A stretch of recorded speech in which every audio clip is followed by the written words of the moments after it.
Welcome everybody to another edition of The Agenda. Sarah, we've got a festive episode in store for the good people today, don't we? Yes, we do, Ben. We have a lot of events going on around town that will certainly help get everybody in the holiday spirit. It's the most wonderful time of the year. Let's take a look ahead. One of PSL's favorite ways to express our holiday creativity is through lights, whether they're in your front yard display or the city's massive holiday tree outside the PSL Civic Center. Join us as we kick off the holiday season at our annual Festival of Lights with this year's theme, Your Favorite Holiday Story. This is the city's largest holiday celebration, so you definitely want to save this date, Saturday, December 7th. Stop by the PSL Civic Center to enjoy music, grab a bite to eat, and do some holiday shopping among the arts and crafts vendors. Don't miss the holiday parade and cap off the night with the lighting of the holiday tree. Best of all, admission and parking is free. If you're interested in being a vendor at this year's festival, please visit the city's event calendar and click on Festival of Lights for a sign-up form. Continuing with our festive lights theme, the city will launch our 4th annual PSL and Lights project on December 1st. Do you like to deck your house out with holiday lights, or maybe your neighbor does? Then you need to put your house on the PSL and Lights map. All you need to do is snap a photo of your holiday lights display and submit it at cityofpsl.com/PSLandlights.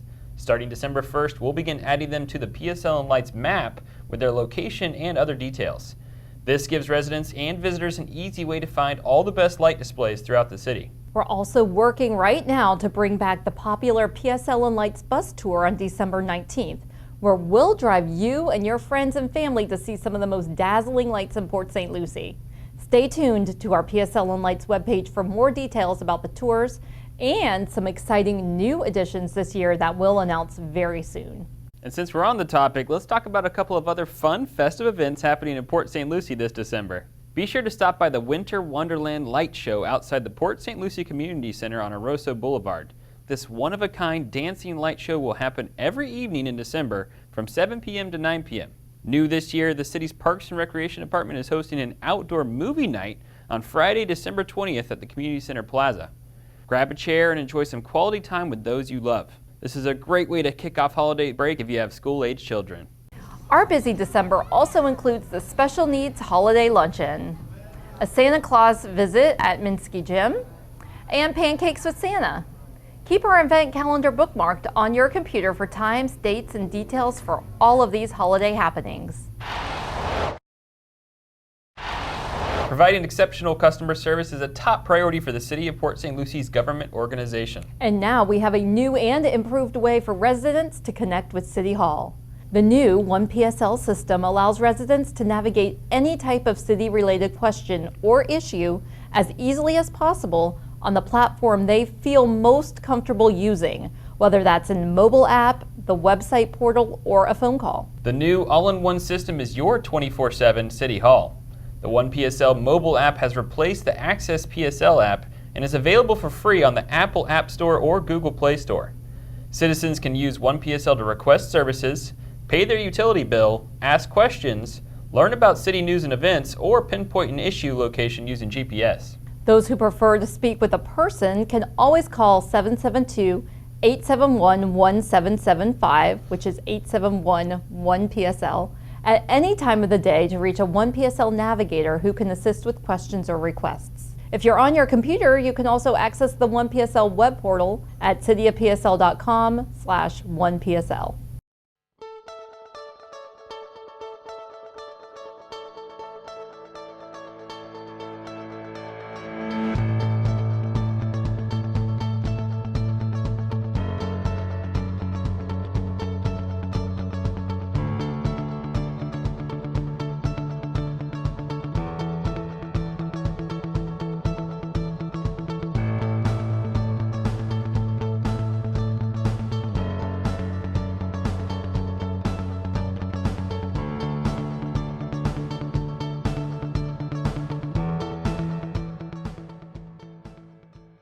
15 Port St. Lucie students traded in their textbooks and classroom lectures for training simulators, cameras, computer software, and customer service skills as part of the city's Job Shadowing Day held for Florida Government Week. The city has partnered with St. Lucie Public Schools and Somerset Academy to give local high school students the opportunity to work with experts in many government-related fields here at Port St. Lucie City Hall. The Job Shadow Day supports learning that takes place beyond the four walls of a classroom and provides students with the opportunity to see the connection between academics and the demands of the workforce. It also helps the city work towards its strategic goal of helping foster quality education for all residents.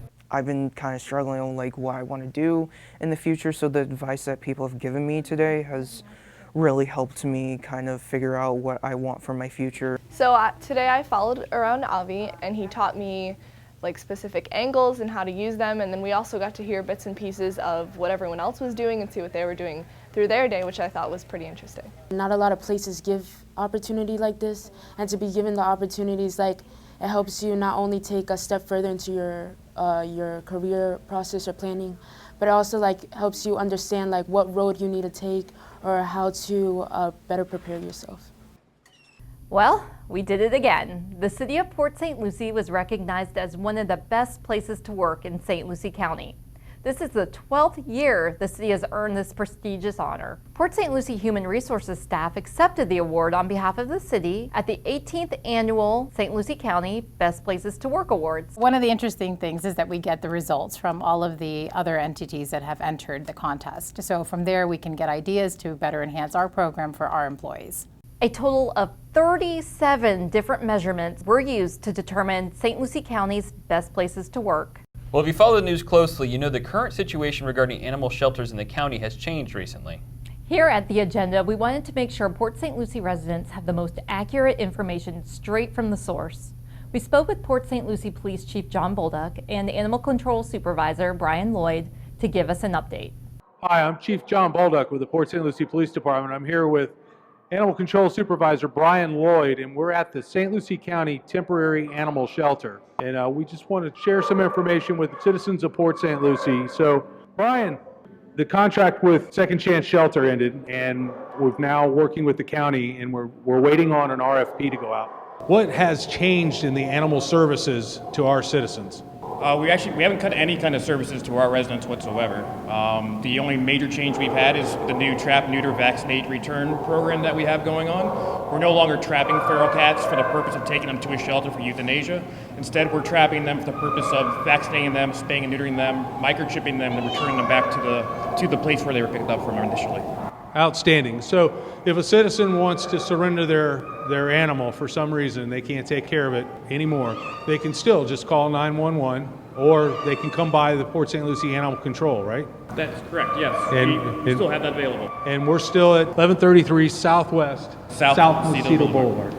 All right, so really the message we want is, while we've changed vendors for our ultimate sheltering process, we're still doing the 5-day stray holds at our facility. Minimum of 5-day stray hold. We've had animals that have been there a little bit longer. We have enough capacity to keep more animals right now. And we've also had partners come in and take some animals from us for adoption purposes. That's a great point. So actually we're working with other sheltering services and also rescues. And if we have animals that we can't locate the owners, instead of bringing them to the temporary shelter, we're working with other rescues to find permanent homes also, right? We are, yes. We understand this is temporary. They have a maximum capacity here. We don't want to fill them up if we don't have to. So if we can work with other agencies, other partners, as you put it, then yes, we're going to do that. Outstanding. Well, thank you.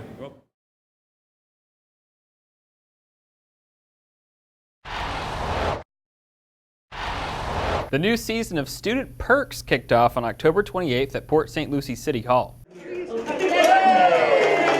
Student Perks is a coffee kiosk that provides a work skills opportunity for St. Lucie Public Schools' exceptional student education students. The goal is to support students in their efforts to refine skills that will aid them as they transfer to competitive employment after high school.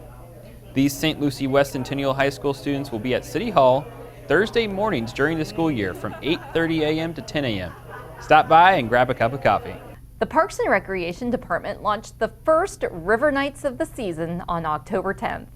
River Nights is the perfect opportunity to relax, grab a bite to eat, and soak up some live music.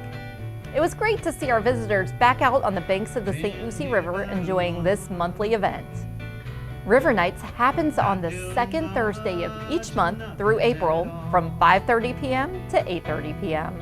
Well, some rain and overcast weather didn't stop our residents from enjoying Port St. Lucie's Fall Fun Fest. Visitors partook in carnival rides, more live music, vendors, and of course trick-or-treating and the annual costume contest. The city would like to thank our sponsor, the Port St. Lucie Downtown Lions Club, for their help in making this wonderful signature PSL event happen year after year. The Port St. Lucie Botanical Gardens has a few events in December that you definitely don't want to forget.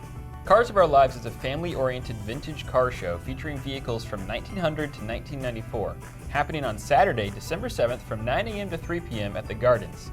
There will be live entertainment by the Means Machine, food trucks, and fun for the whole family. On Saturday, December 14th, the PSL Botanical Gardens will host the plant sale, The Lights of December.